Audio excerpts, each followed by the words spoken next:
بڑی ضرورت ہے آپ کے ہر قسم کی. سب سے پہلا تعاون ہمارے ساتھ یہ کریں کہ اپنے اندر تبدیلی پیدا کریں. اگر اس محفل سے آپ اسی طرح اٹھ کے چلے جائیں جس طرح باقی جگہوں پہ پلو جھاڑ کے چلے جاتے ہیں تو پھر اس کا مطلب ہے ہم نے پایا کچھ نہیں. ایک عادت بری صرف ایک آج چھوڑ دینی ہے. اتنا تو پیار امام حسین سے کر لیں گے نا جی. میری پتہ کیا خواہش ہے, سگریٹ پینے والے آج کے بعد سگریٹ نہ پیئیں. ہو سکتا ہے جی. نہیں جو کہتا نہیں پیوں گا وہ بتائے صرف مجھے, جوش نہیں دکھائیں. جوش کم از کم ایک بری عادت. سگریٹ پینے والے سگریٹ چھوڑ سکتے ہیں اور ایک اچھی عادت اپنا لیں. ایک بری چھوڑ دیں, ایک اچھی. آج امام حسین سے پیار کریں. ایک اچھی عادت بے نمازی نماز شروع کر دیں. مجھ سے نہیں, اللہ رسول سے وعدہ, مجھ سے نہیں. بے شک نہ بولیں, بے شک آپ کھڑے نہ کریں. بے نمازی نماز شروع کر دیں. سنت کے تارک داڑھی پوری کر لیں, ایک مٹھی داڑھی رکھ لیں.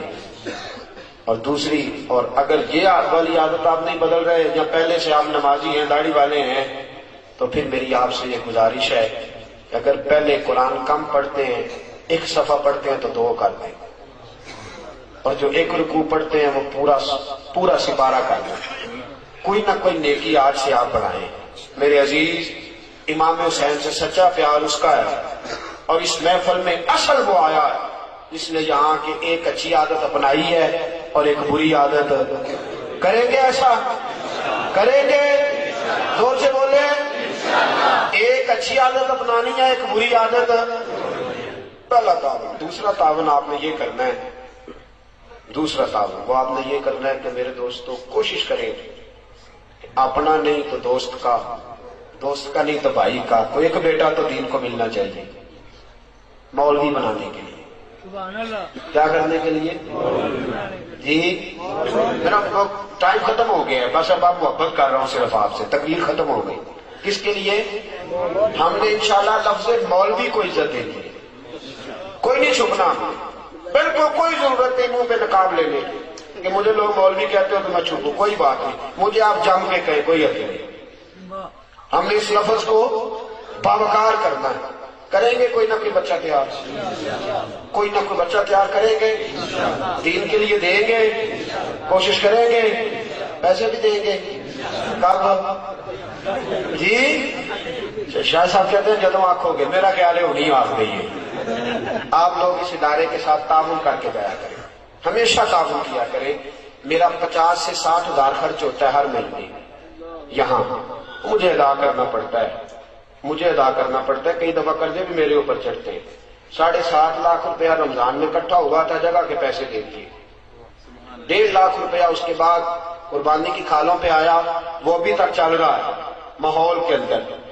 آپ سب کو پتا ہے کہ یہ کتنا بڑا ہمارا سلسلہ ہے. دروس ہوتے ہیں, جلسے ہوتے ہیں, اتنے بڑے بندوبست ہوتے ہیں. آپ پیسے دیتے ہیں تو کام چلتا ہے نا. تو آپ مہربانی فرمائیں آج بھی کچھ نہ کچھ دے کے ہی جائیں.